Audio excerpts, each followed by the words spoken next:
right, so I'm talking about a research-based transformation of the upper division physics lab. So it's a senior level physics lab here at CU. And so I'm working with Noah Finkelstein, who's kind of our PER liaison for this project, and Heather Lewandowski is the official PI, and she's a professor of atomic, molecular, and optical physics over in Gillon. So there's going to be kind of two parts to this, not quite equal time, I hope. But the first part is just for those of you who don't know anything about this project, kind of introduce it to you and give you an update on where we are now, for those of you who haven't heard about it for a while. Then the second part is going to be talking about modeling as a central theme of the upper division physics lab. And I know there's definitely some people here that have created a variety of different courses that have modeling or models as a core part. So I'm really looking forward to your thoughts and feedback on that aspect. There's kind of two big goals for this. One is just we're going to transform this lab. We want to make this class excellent. And these are kind of what defines excellence. Number one is most important student learning. In the case of a lab class, is experimental expertise. We'll kind of talk more about what experimental expertise is later. One issue for us is actually we've got a lot of old experiments. It's supposed to be a modern physics, and even at one time it was called a modern optics class. But a lot of the content is up to 200 years old, and a lot of the apparatus is older than computers. Another issue is just we need this to be an easy to teach, easy to manage lab. We don't have a lab manager for this course. It's a relatively small enrollment, so it's not like our big intro level courses, which is almost a necessity to have a lab manager. So probably for the last 15 years, it's kind of just run by faculty investing time. Lastly, so 5 is just we want it to be enjoyable. And we're doing this upper level course that kind of sets the high bar for where students should be after 4 years. And then we want it to be a model for other schools because this is an NSF funded project and we want to share. So the second goal is this is a PER research project. It's not just about making life better here at CU. Some of the factors are there's minimal existing research in both upper division courses and in lab courses. So we're doing both. And then just what should a lab look like in the 21st century? A lot of the lab stuff we have, it probably looked about the same 50, 75 years ago. Are we really training students in ways that are relevant? Lastly, it's education research. We want to figure out what students are learning. So in terms of resources for instructors, that's the other big part of the PER side of things. So we're going to produce our own set of lab materials, which will serve as example course materials. And there'll be a little bit more on the curriculum development later on. We're going to talk about assessments later on. And then also just a framework for thinking about redesigning labs. Pretty much every physics lab in the country has a pile of stuff. They've got lab guides that lead students in terms of how to manipulate that pile of stuff.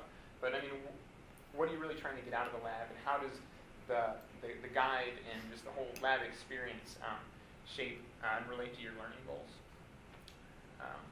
So just a little background on this course. So this is kind of a comparison of our course here at CU with other courses nationally in terms of senior level physics labs. So this course is mostly seniors. There's some juniors that take it. We do about 25 to 30 students per year. I think we're probably capped at about 32 in a semester. So maybe 64 in a year if we ran two sections each year. In terms of content, a lot of it's optics, and a lot of it other stuff is called modern physics. So that just means something in the 20th century. And then the labs are not really connected to any lecture or course content. So it's we have lecture courses in the physics department, and we have lab courses in the physics department. And for the most part, they don't really talk to each other. And they talk to each other more at the freshman and sophomore level, but the higher up you go, they just kind of run independently. And that's actually typical of a lot of places. Assessment or grading in the lab is basically most on lab reports. Those students do a lot of stuff. They spend a lot of time in the lab. And yet, in the end, the main thing they're getting assessed on is just this piece of paper they hand in. That's common. And I think that spans a lot of disciplines. They're fairly cookbook or vague, depending on the lab guide. But it wouldn't be what you'd call inquiry, so not inquiry. Emphasis on error analysis. So that's a particular thing in physics where we take our data and we try to estimate uncertainties in our data and then compare that with the theory plot and see if they agree or not. It's something physicists love to do in labs for quite a while. And it takes a lot of time, 10 to 15 hours per week. The things that are atypical, the instructors rotate. So because there's no official lab instructor or lab manager for the course, I mean, we've got like probably 10 faculty members in the last 10 years that have taught this. So there's a lot of sophisticated stuff. And so that makes it complicated for a new faculty member to come in and teach. And so the format is like 10 weeks of guided labs and a 5-week final project. And then there's also a 2-hour lecture period per week, which was never utilized much in the past. Like neither students nor faculty would show up for it. But it actually gave them. But in terms of credit hours, like they were getting 2 credit hours for not showing up to lecture, and they were getting 1 credit hour for 10 to 15 hours per week in the labs. So it's kind of pretty much all the labs in physics suffer for that same thing. Basically because we're not allowed to give require physics majors to have any more credits. So they just keep like scrunching the number of credit hours students get for labs without reducing the workload. In the spring semester, I had the chance to basically be a third instructor in the course. So there were 2 tenure track faculty members who were teaching it, Kevin Stinson and Chuck Rogers, and they kind of took me under their wing and treated me like a little junior physics professor. And I got to work with the students and also talk to them and see what they're struggling with. And we did some surveys and videotape, which is pretty tedious in a lab class when you get 3 hours of videotape. And that's only a fraction of what they did in lab. It's pretty tedious to look at, so I haven't spent much time looking at videotape. So anyway, classroom observations, what did we get out of that? The labs just don't consistently align with instructor goals. There's a lot of things that students would get to an oral report. They would be explaining what they did for the last week or 2, and then it would just come out of the conversation with the instructor that they had done things or hadn't done things that the instructor thought were important. And that was just because they were more or less following the lab guide, but the lab guides didn't align with instructor goals. Some of the labs don't work, or sometimes work. Labs rarely involve application, and so like half of the people that take this course or more are engineering physics. And I mean, the major is very similar to arts and sciences physics, but a lot of the people that go into it say engineering, that sounds like applications and building things, and some of the students really want to do that, and yet the labs had no direction in terms of how this equipment relates to applied science. Many students, even at the senior level, still need instruction on data analysis, stuff they should have been doing. Even freshman year, it's sort of officially in the course, although it's quite possible no one understands what they're doing. Students need more chances to reflect on the procedures of the lab and the purpose of the lab. So really just like, rather than just, doing stuff, like thinking about why they're doing it. There's a lot of hard work going on. And despite all these things, like students think this is their best lab course. Because they actually get the projects are a lot of fun, there's a lot more independence, they get swipe card access so they can come in on Sunday evening and work in the lab. There's a lot of great things. In terms of assessment, we also did like oral presentations for assessment, and students are pretty good at those. I mean, a lot better on average than they are at the written reports. I mean, I think the written reports are just a lot more complicated for a lot of reasons. And then the feedback on written reports is never utilized by students, so there's no real feedback loop for improving quality of writing. I'm a science teaching fellow. I work as part of the physics SEI. I'm obligated to use the SEI transformation model, which is, it turns out, is a really good model in my opinion. So it's got 3 phases. One is establishing clear learning goals. The other part is research-based curriculum development, and the last part is assessment. And I'll kind of work through all 3 of those phases. So development of learning goals. So we did establish some learning goals which had some broad categories, which I'll talk about in just a second. But we got them from interactions with 22 different faculty members in mechanical engineering. Pretty much all the subdisciplines of physics were pretty well represented. Possibly AMO physics was overrepresented, but it's an optics lab, so that's okay. The literature was also really valuable, in particular on the communication learning goals. It was hard to get faculty to articulate really clear ideas like, what's the point of a lab report? And there have been some things published about what's the point of the lab report, that were kind of more helpful than any in a discussion with faculty members. Just because, I mean, it's hard to say. There's so much tradition built in to some aspects of the lab. And lastly, just the community of the physics community, the physics education community, all the other lab courses out there have influenced, what we're doing. So in the end, this kind of all broke down into these like finer subcategories. But within modeling, there were 4 big areas which we kind of, well, they're pretty straightforward. I mean, one is math physics data connection, which just came from like other upper division transformations in electricity and magnetism, classical mechanics. The idea that like the mathematical formalism should relate to the kind of the physical, real world, and there's also data that's another part of that. So kind of connecting those 3 things. Statistical error analysis, that's the regular old kind of number crunching stuff that has been pretty much part of all traditional labs. Systematic error analysis, the idea of how do we expand the model of our experiment or apparatus, beyond some simple idealized things. And then modeling black boxes. There's just a lot of complicated stuff in the lab. And how do students make sense of that? So modeling became a big theme. That's actually what I'm going to talk about most of all later. But if we're to zoom in, so say for like systematic error analysis, students should be able to test and develop models for sources of systematic error in their measurement devices and in the system they're studying. So, and this is important, a lot of faculty say, hey, this is something that expert physicists do, yet it was not explicit in any of our lab guides. Two, this modeling provides a nice framework for thinking about this. So that was kind of a zoom in of one. But kind of graphically, the 4 broad themes are here. So the ones I didn't highlight, design, encompasses both experimental design, so like thinking about like, I need to solve this problem, what kind of apparatus do I need to do to build to do it, or or even just like designing a computer program is another valid form of design, a design task. Similarly, in communication, you've got oral, written, and lab reports, or lab guide, not lab notebooks, as being the 3 forms of communication.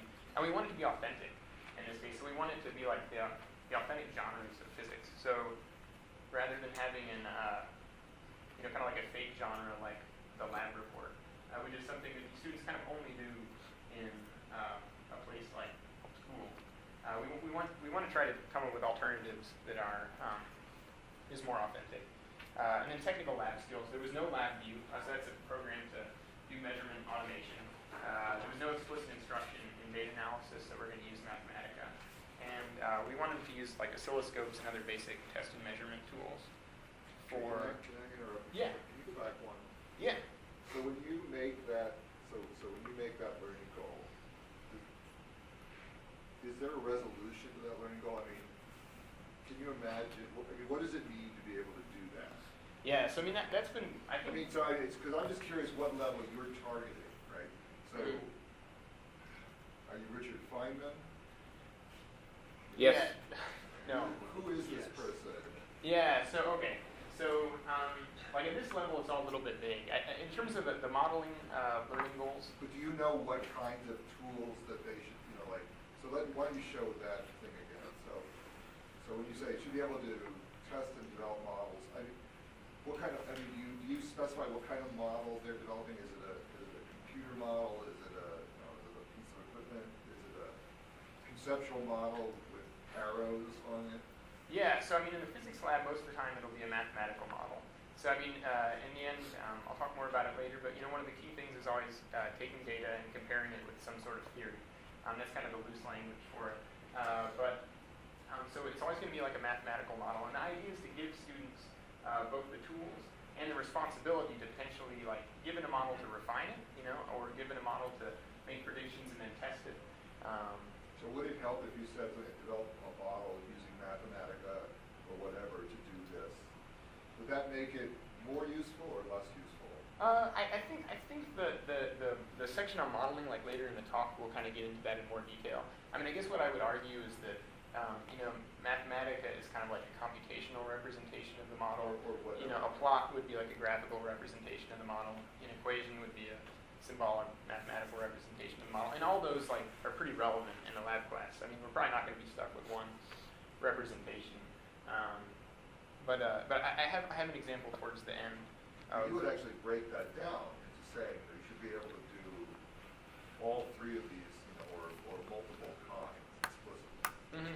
Yeah, I mean, part of the challenge is that it's actually necessitated a fairly different idea of what a lab guide looks like, and so the kinds of questions and the kinds of tasks that you have to do in a lab guide to even make systematic error analysis possible, it's just different. So, in the traditional physics labs, there's not really any notion of systematic error analysis, just because of the way they're structured. It's just not even possible. I mean, do you have a question? Yeah, just a question about the systematic. That to me implies that you're also targeting skills or strategy. Were those explicit parts of your four main areas of this particular lab? Let me see what you think about this answer. So so what discipline are you from? eBio. Okay, eBio. So in physics, the systematic error analysis, it's kind of just it's basically lumped into one of your error sources. So when you've got your theory and you've got your data, and your data and your theory don't agree, you've got error bars on your data which come from the statistical error analysis, and then everything else that makes your curves not look the same kind of gets lumped under systematic error analysis. So usually it has to do with basically the model the theory that you're using is too simplified, or the apparatus you're using is not as ideal as you think it is.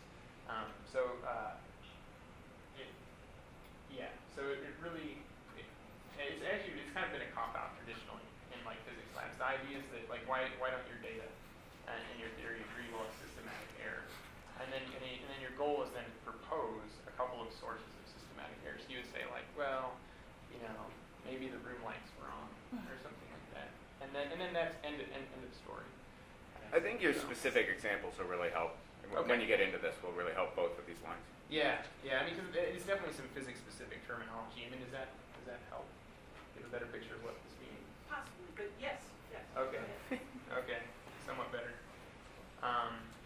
So then, the assessment side of things. I mean, we really hope to get some feedback right now. I mean, we're kind of early on in developing assessments, but we'd like some feedback.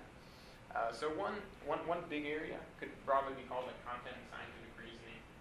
So we're going to look at that subset of learning goals that we're called modeling, and try to think about how can we assess that. What are student difficulties when students are kind of in a lab environment with real equipment and trying to construct and refine and test models.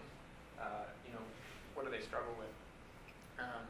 And then the other, so that includes measurement, model testing, and model refinement. The other big category is attitudes and beliefs about experimental physics. So kind of the idea there is to make an experimental version of the CLAS survey, which I think a lot of people actually know more about here, because you've been significantly involved in either developing or modifying CLAS. So we want to do the same kind of procedure, but have it be specific about experimental physics. So, I mean, for one, there's no existing assessment tools as far as we can find that really target experiment-specific things. And some of the modifications we're thinking about is now how does this experimental apparatus and kind of this whole lab experience connect to the real world? I mean, it's kind of a funny thing that you're sitting in front of a lab bench and you've got real equipment and you're taking real measurements and you're making data plots, but it still seems quite disconnected from the real world. So I mean, that's one thing we want to explore. Another thing is just attitude, student confidence. Rather than problem solving, it's kind of like a can-do lab spirit. Hey, I got this new piece of equipment. I can figure out what it does.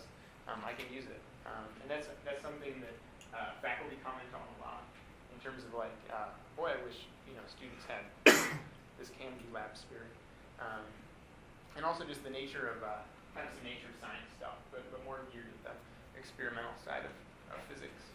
So, and I know a lot of people have modified CLAS in different ways. So, just thinking about this, maybe even thinking about labs in your own discipline, are there any kinds of things that you would add? Ben, I don't know that I have anything to add right this very second, but I did have a question, which is for the CLAS,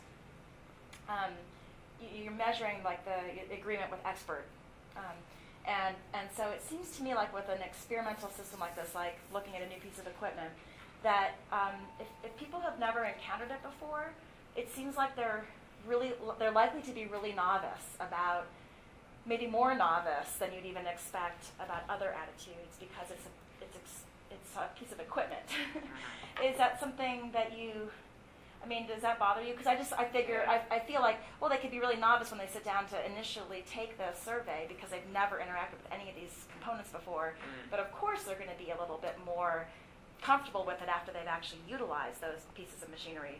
And that doesn't turn out to be true for the other CLASs, that people don't necessarily become more expert because they're not really working with something concrete. They're working with something that's all in their minds. Yeah, I think that's a great point. I mean, we'll have to see how we end up kind of wording or articulating those kinds of questions.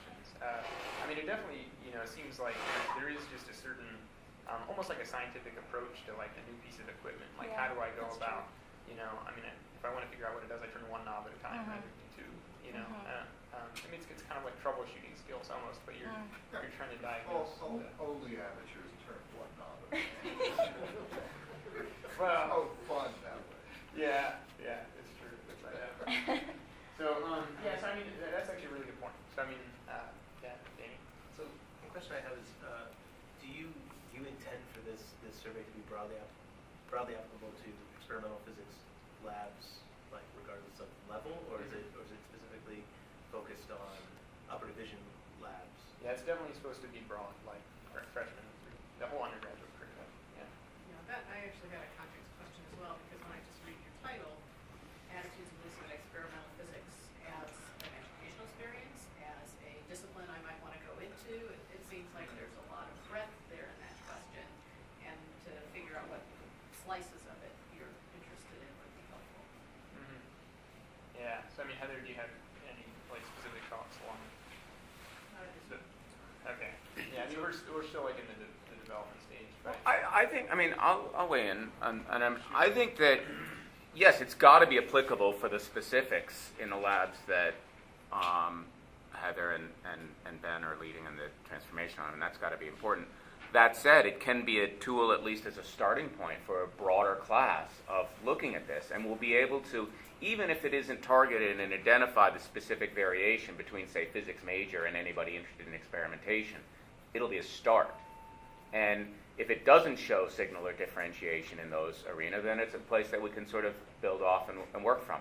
But maybe it will in the end, too. In some sense, we found the CLAS already to be tremendously robust in environments where it hadn't been started. So we used it in upper division, and it was really validated at lower division.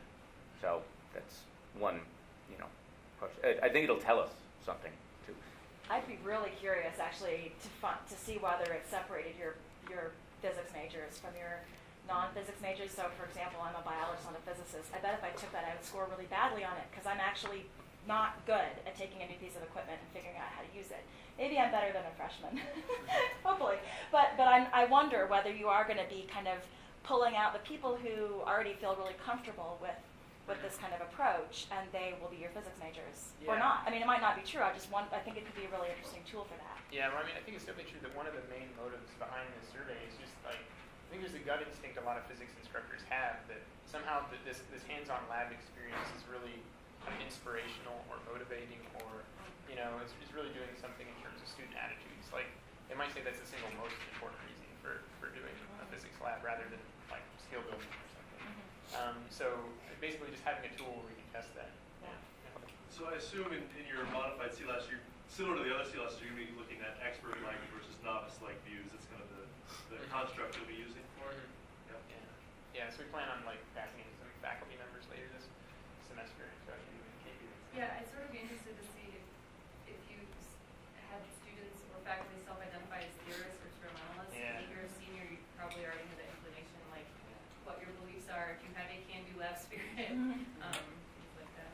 Yeah, that's one thing I've wondered is because some of the faculty members who have really strongly articulated their desire for students to have this can-do lab spirit. I think they don't see a student who feels very proficient on a computer, and kind of has a can-do computer spirit, hey, I can make my own web page, hey, I can, they don't, it's just not perceived as the same kind of weight, and I don't know if that's a generational thing or, but I think we'll definitely pull out some distinctions. I'm just curious when you're thinking about modification. Were you actually thinking of adding in kind of that can-do lab spirit? It sounds a little bit to me, maybe I'm misunderstanding it, applying some of the ideas of self-regulated learning in the educational psychology literature. So have you thought about taking that cycle and applying it into some of your questions from the modified C labs? No, but I would be eager to learn more about that, the self-regulated learning. And I mean, it sounds good. It might be really applicable. It's more of a, from the educational theory, so we're not necessarily comparing expert to novice. Mm-hmm. It is kind of more of kind of that theoretical approach.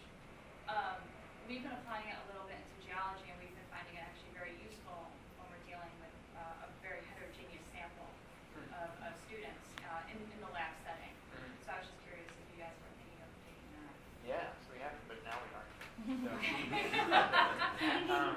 yeah, thanks for that. Yeah, I'll definitely like to talk to you about that. This might be covered in your connecting to the real world, but one of the things that you might be checking for is, do they feel like they're a real physicist, or they feel like they're measuring the charge on an electron for the 19th time? That's one of the things that we found in some of our labs, that when they actually give them labs, they feel like they're making real measurements.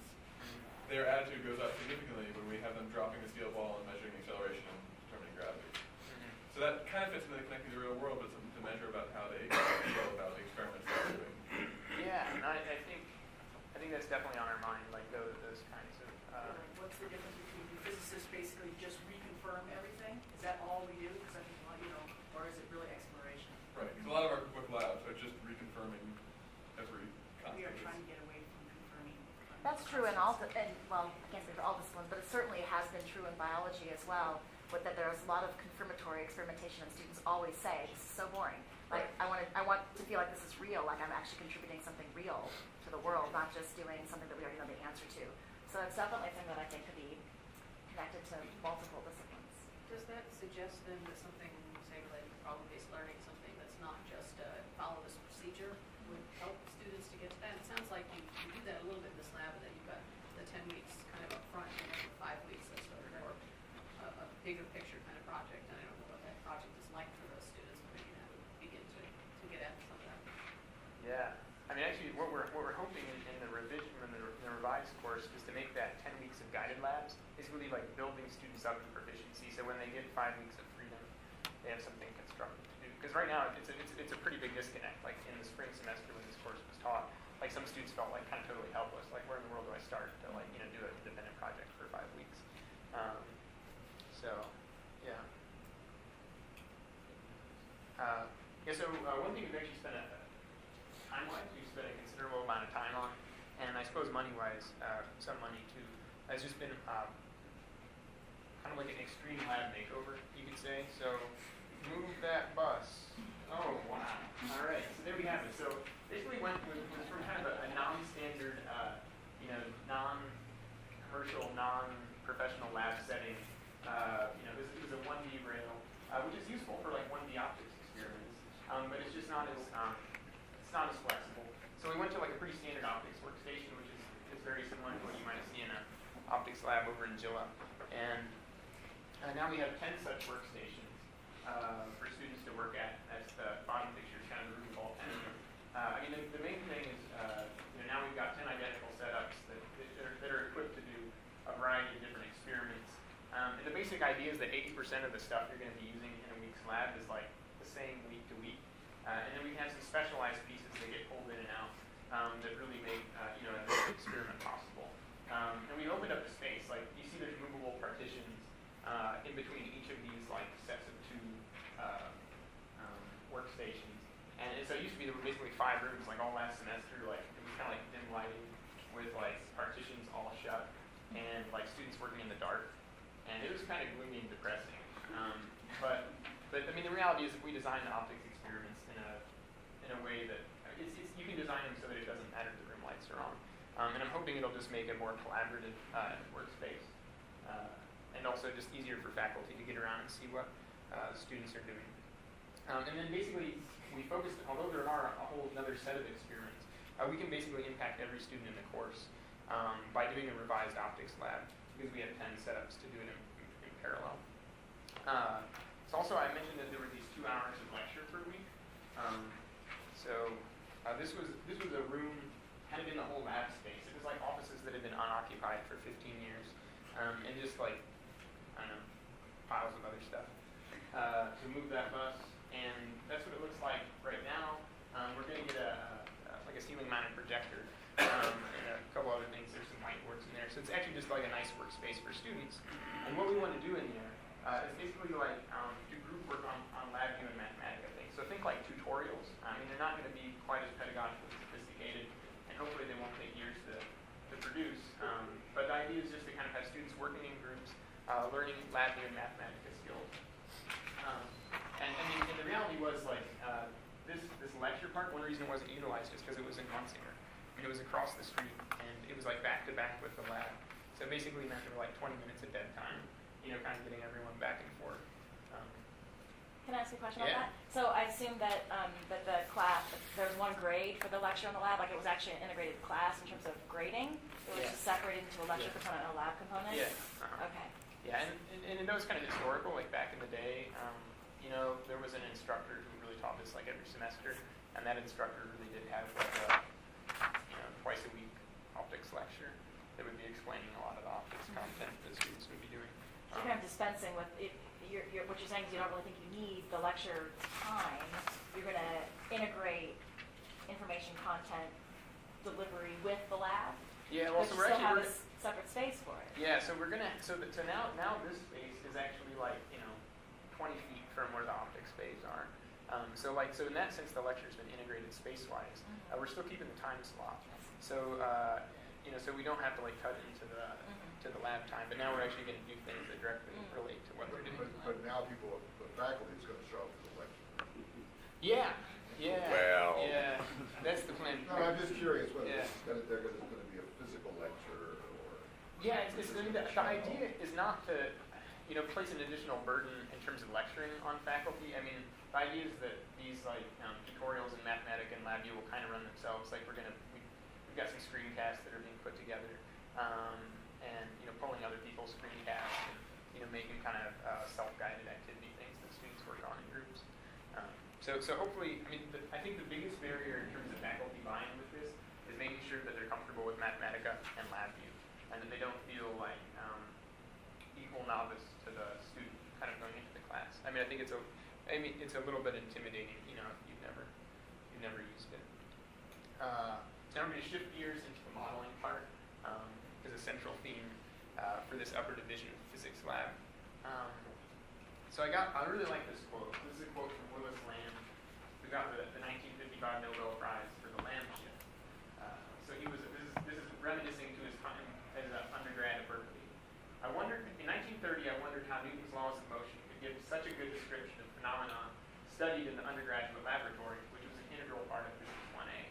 After some fruitless speculations, I decided that the most important object of physics was to study interesting laboratory phenomena and try to make a mathematical model in which the mathematical symbols imitated, in a way to be determined, the motions of the physical system.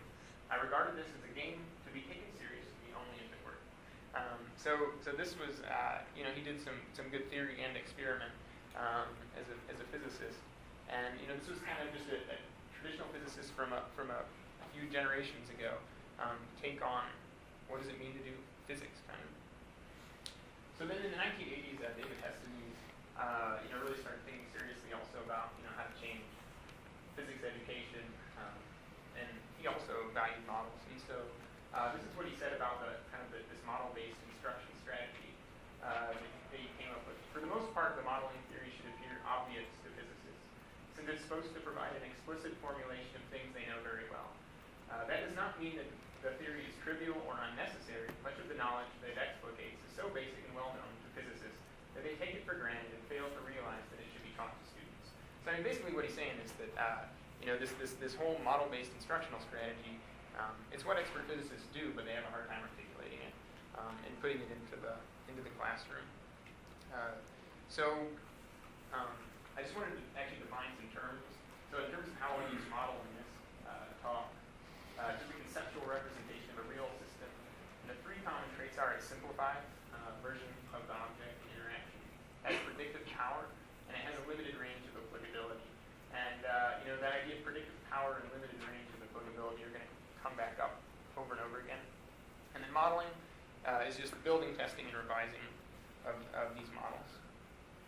So I think so I've heard this number somewhere. Am I wrong? About 10% of high school physics courses employ some sort of modeling instruction. Someone else ever heard that number? Did I make that one up? Yes. All right. Thank you, Danny. All right. I was hoping on someone here for my reference, since I didn't have one. Well, it depends on definition of modeling. I mean, high school modeling instruction takes on a different connotation as a curricular approach. It does, yeah. But it's So- still very explicit about models. Right. No, right. And so I can't imagine that actually 10% of U.S. schools, or maybe all of Arizona, does modeling instruction. So, yeah. So anyway, but I mean, in terms of curricular reform for the K through 12 for high school, it's had a fairly significant impact. And then intro college, there's starting to be some examples of kind of explicit building of models and model building into the curriculum. So Rutgers has a physics lab for non-majors where modeling is a component called IDLE, Investigative Science Learning Environment. University of South Florida has a couple faculty members who are really into modeling. And so they're actually trying to redo their intro calculus-based physics sequence, or they actually run a version that counts as modeling instruction. Not for everyone, because it's more intensive in terms of faculty time and just like student-teacher ratio, so they don't have the huge like 500-person lectures. And then there's this real-time physics labs, just another example. That's kind of like using technology, all these Vernier probes, to kind of do model building in real time. But I mean, one of the questions is, will this kind of approach work in upper division lab courses? And what would a model-centered curriculum look like? There hasn't been a lot to draw on in the upper division or in labs. So I guess I'd like to build a case that hopefully like faculty respond to this too, that modeling is implicit in traditional labs. I would say the key ingredient of the traditional labs, kind of like Willis Lamb said, having an interesting system is one of the key things of all physics labs. Physicists really like interesting systems that are sometimes too complicated for students, but they like that. And in general, it should be modelable. I mean, it should be amenable to some sort of theoretical treatment. And then having a quantitative comparison between theory and experiment.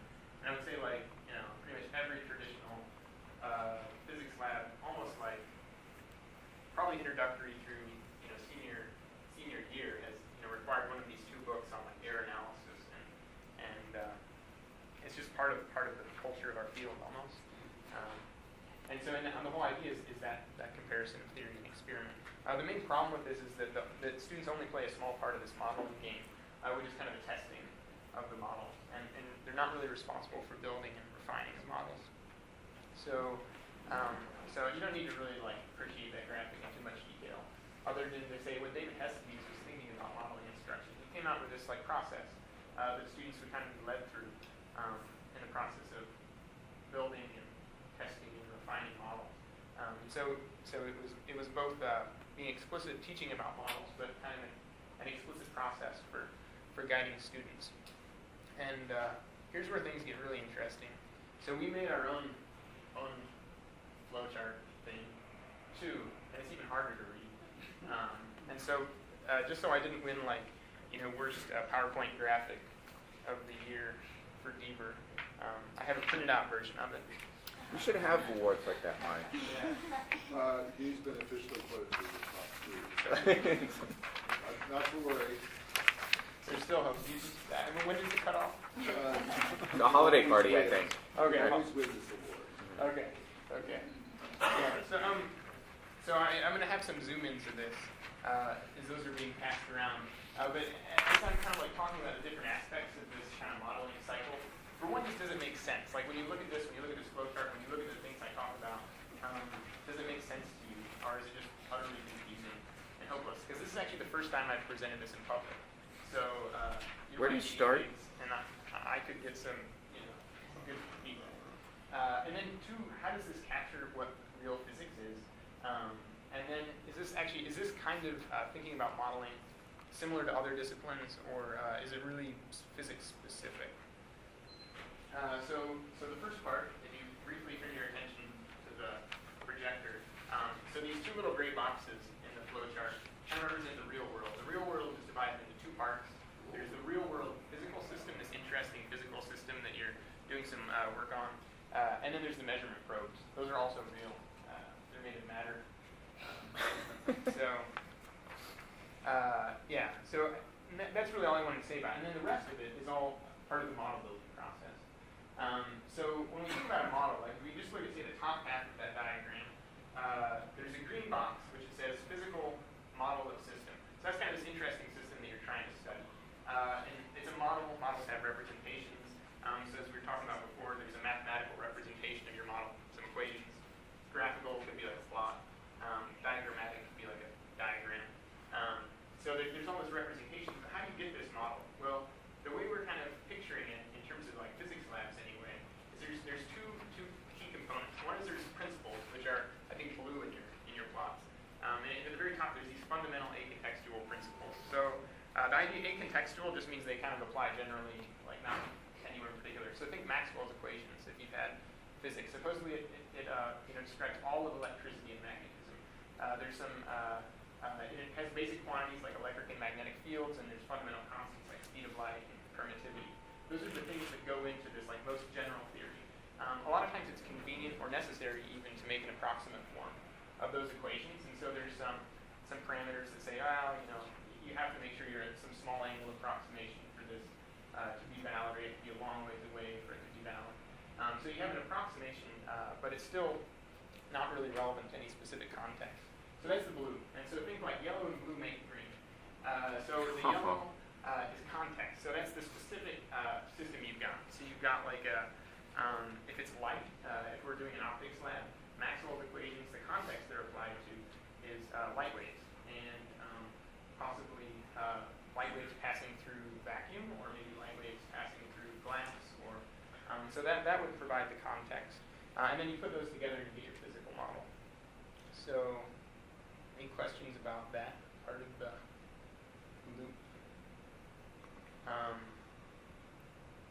And so one thing that actually is really valuable, at least for my own thinking about this, is that when you think about like what are the limits of this model, like they're kind of built into this framework. I mean, one, where did I make my approximations? You're kind of forced to be explicit about any approximations that went into the general theory, and you're forced to be explicit about where did you idealize your system. So, I don't remember how the whole joke goes, but there's a joke about a spherical cow in physics. All physicists treat problems as a spherical cow.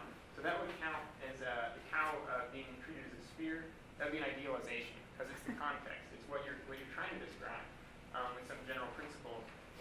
It's not really a sphere. Really? I think it's like an ellipsoid.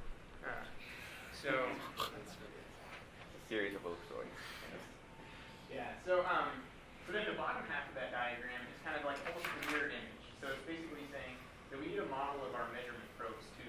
And our measurement probes don't just need to be modeled, but they have a particular measurement model has a job, which is kind of to take the data in and pick out like quantities that are comparison ready.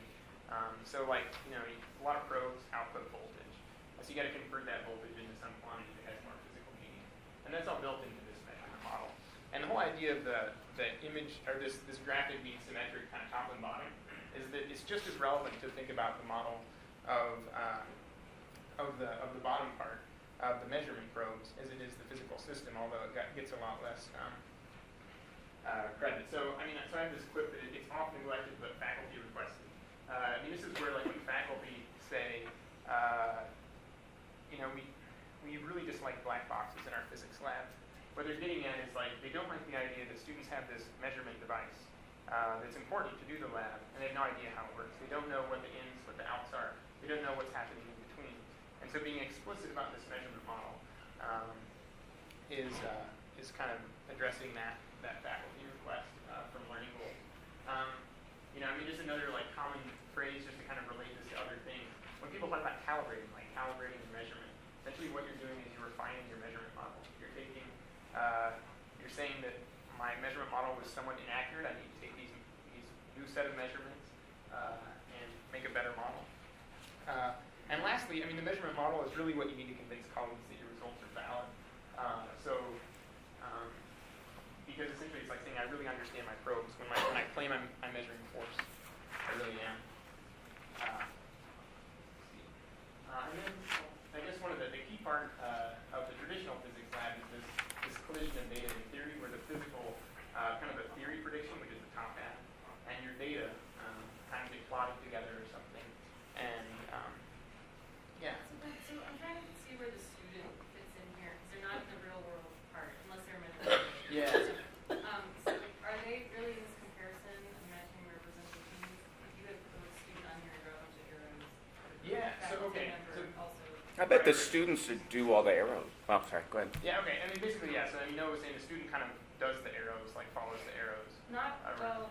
not every arrow. Yeah, I mean, maybe I should Yeah. like make some arrows dashed and some not. This is like that's a good point, like making it clear where the student fits in. Yeah, I mean, so I would say traditionally that's. Why are we worrying about students? Yeah, so I mean, traditionally, yeah, like the only role the students had is in that matching comparison, and a lot of times, like this physical model, it's not that they have to develop it, but they're actually given a mathematical representation. They're given the equation that they're supposed to compare their data against. So it's like really their only role is just like to take an equation, make a plot, to take some measurements and make a plot, and then compare those, like end of story. So wait, so what you're saying is that the way the labs used to be run, it was like these two green boxes go to that orange box, and that's it. Yeah. And Oh, you're we didn't have a lower imagining. green box. So there wasn't really? a lower. Okay, yeah. so there's just the physical model and then some output. Yeah, I mean, so like the example would be like if you have vernier probes. I mean, that measurement model's all hidden on the inside. Yeah. It's like whatever quantity the vernier probe puts out is like ready for comparison. They just write it down. Like yeah. Okay, so you're saying you're trying to take that really simplistic approach that existed before and incorporate all these other Yeah. contextual and acontextual factors, as well as getting the students to actually model the Yeah, to measurements actually themselves. like be responsible for for thinking how would I refine this model. So I guess I need to go quickly, but there was no feedback. There was no idea that they would do this comparison, and then they would actually go back and try to refine their model. So I mean, at best you have labs where there was like some one parameter that would say like, okay, we don't know what the speed of light is, and we'll let that be kind of like a free parameter in this model, and we'll pick the speed of light that makes our data look like makes theory and data look the most the same. So I mean, in that sense, it's kind of like a model refinement, but it's kind of inauthentic because the speed of light's actually defined to be a certain number. Yeah. So I mean, the traditional lab, and then there's sort of equal treatment. You can do this whole feedback loop for the measurement model. So just like a quick example for like a real system. So we have so this would be our diffraction lab. This is a diagram of the diffraction lab. Laser goes through a couple lenses to collimate the beam. It goes through a narrow slit. You get this diffraction pattern, which looks kind of like that. That's intensity as a function of position. And then you measure intensity as a function of position. So this is your physical system. It's a laser beam that goes through a narrow slit, and it expands as it goes through that slit, and it gets these interference fringes. And then your measurement system is this analyzing slit, and then the photodetector over there. So that's kind of the real world. And then what you get are some voltage position pairs of data, and then you can take that into your measurement model. But where did your measurement model come from? In this case, it just came from a manufacturer's spec sheet, which is actually a pretty relevant thing to think that a spec sheet you get for like a particular device is really telling you about what the measurement model is. The physical model came from Maxwell's equations applied to light passing through narrow slits, and then you get this comparison. And the old lab basically just stopped. A student might have made a plot like this, and you can just obviously see that the blue dots and the red curves don't overlap that well, especially the farther you go away from the center of the pattern. And there's kind of nowhere for students to go because in the old lab they were just given an equation. They weren't actually responsible for like understanding this model in any detail, and they weren't equipped to. So they couldn't think like, well, was my context too idealized? How would I model it? If maybe my slits weren't quite parallel, or maybe the fact that we were using a scalar theory of light when light's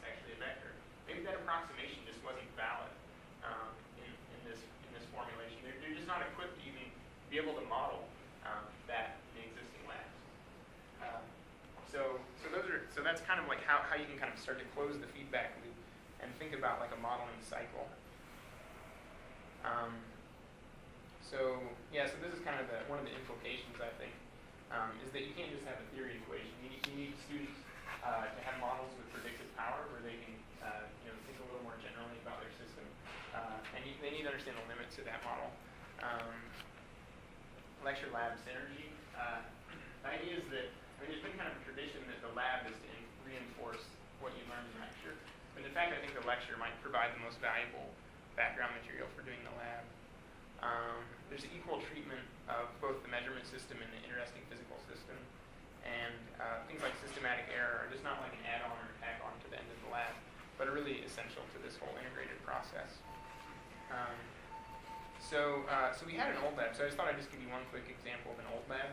So it just said, test analysis law. Analysis law is that little equation right there, I1 cosine squared theta equals I2, and you're supposed to test it. But anything like about limits of the applicability weren't really addressed. Students actually aren't even equipped with what's given in the lab guide. They're not even really able to derive that formula, even though it's simple. But there's even more important things that they can't make predictions of. So here they're told to set like two polarizers perpendicular to each other. So the light will get polarized by one, and if nothing's in the middle, it'll get blocked by the other one because the two polarizers are perpendicular. And then what happens if you put a special optic called a quarter wave plate in the middle? What they're supposed to see is that it makes circularly polarized light. And they're asking to see what happens experimentally when you change the angle of the quarter wave plate. But they're actually not even equipped to predict that. Like they don't have a model of quarter wave plate where they could actually make that prediction. And so then they just take some. This is a different set of data from the lab, but they measured some data, the blue dots, and they have their theory curve, which was given in the lab guide, and that's it. So in the new lab, we're explicitly going to model in general. How do you model polarized light? How do you model polarizing filters? How do you model quarter wave plates?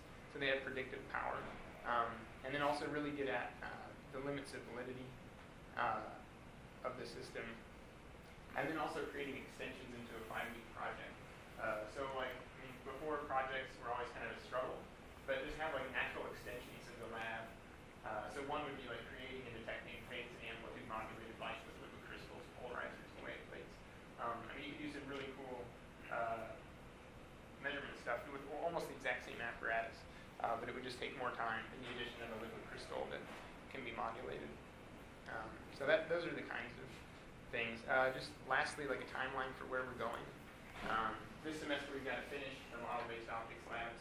We've got to finish these tutorials in preparation for next semester. Hope to have a draft of CLAS to give to at least one group of students at the end of this semester. And then we're going to do some student interviews on modeling.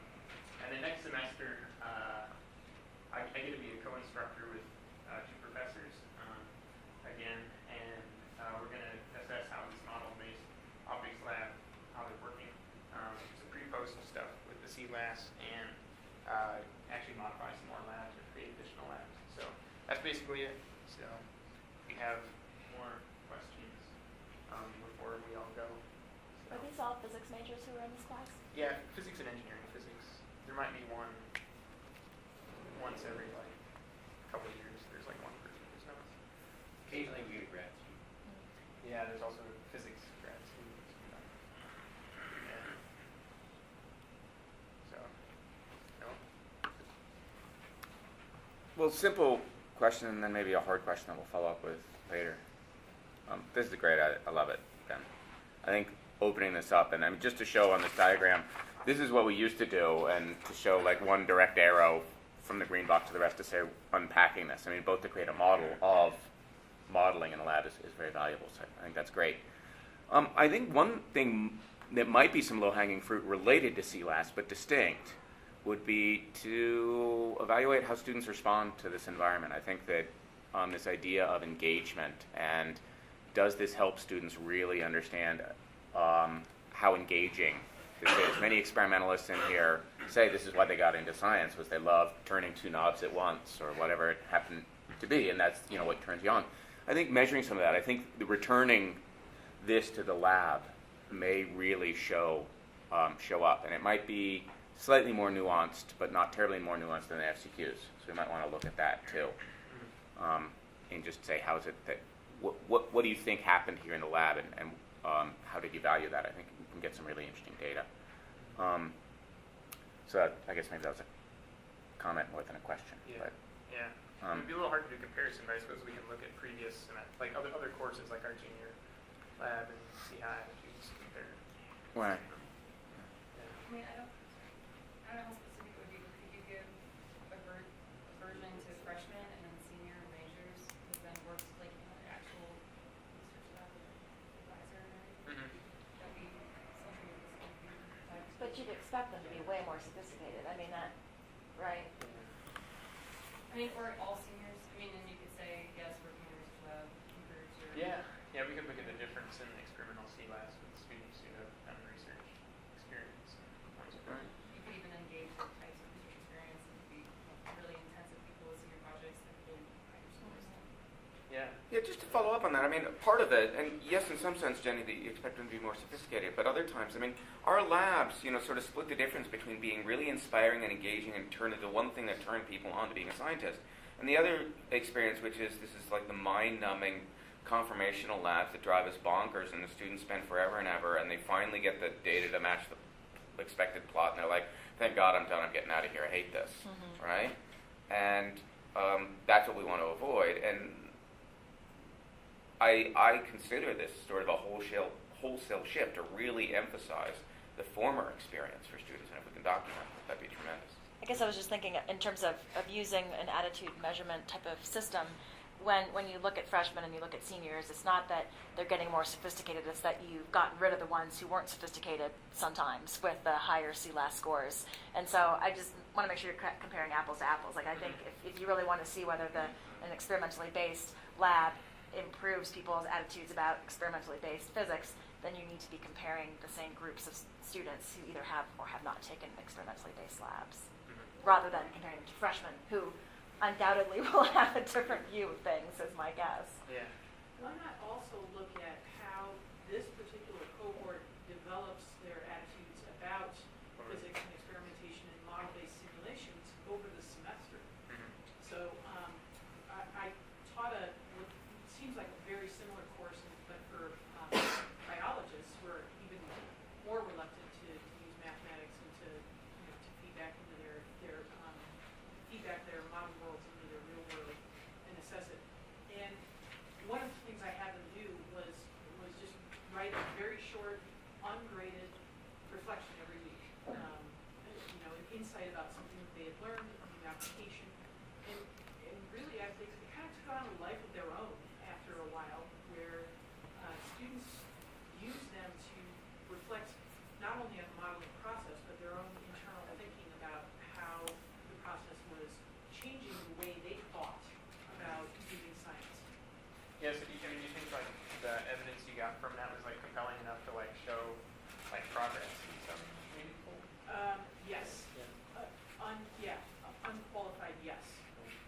So Yeah, that's I'd be glad to let you look at this. Yeah, I mean, that would be interesting. Yeah, it sounds like a small tweak to what one of the existing instructors already likes to do. He likes to have something similar to that.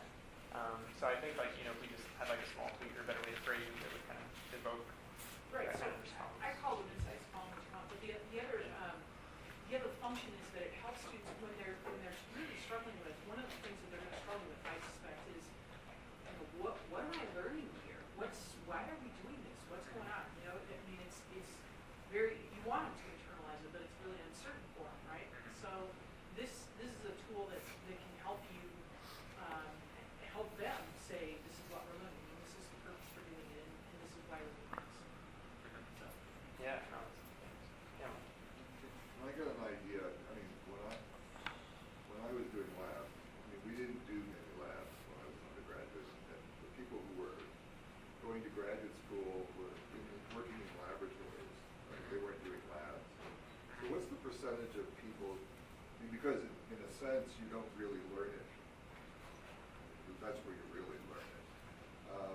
question for you guys, what's the percentage of people who are actually going to graduate school in physics out of this cohort? And because many people who are really serious about doing it see all labs as being a part of this, right? As opposed to the real doing of science. Yeah. Yeah, I mean, it's an interesting point, something I struggle with. I mean, like, you somehow want to make the lab experience rich enough that you get something you couldn't get in a lecture. So what, but is there an opportunity, I mean, can physics majors say, I'm just going to do independent study and I can get out of taking this lab? This is not a required course. This isn't. No, and they are required to do to work in the lab. In fact, that's one of the contentions is whether or not this should allow students to get out of a research So base. they're required to work in Yeah, that. they're required to have a So research. that's a real different, mindset. Well, okay. We don't require people to work in labs. All in one. We couldn't afford to run with the number of undergraduates we have. One of the benefits of being an unpopular major. Yeah, but I mean, but CU physics is still one of the biggest, like, in the country as far It as. may be one of the biggest in the country, but it's one of the small areas that is. How many Yeah. majors do you guys have? How many majors? Majors, yeah. 70 graduating a year, 450 in the program. 70 graduating here. That's still quite a lot of students to Yeah. get into a lab. Huge. Yeah. So, It's a lot. yes, was there a specific question I was supposed to? No, I'm just trying to get a feeling. I'm just trying to get a feeling for who the audience is. I mean, are the audience people who are going to become physicists, or is the audience some other group? I mean, so, I hope we can make this lab class valuable enough that a student who wants to become a physicist will find a lot of value out of this course. Because I think there's a lot of things that we can do in a short amount of time that are kind of distinct from the things that a mentor could do, like in an undergraduate research experience. You know, I mean, we don't want to overlap. We don't want to make like undergraduate research experience. We want to do other things that are more efficient. So, yeah. All right. Thanks for your time, everybody. Great.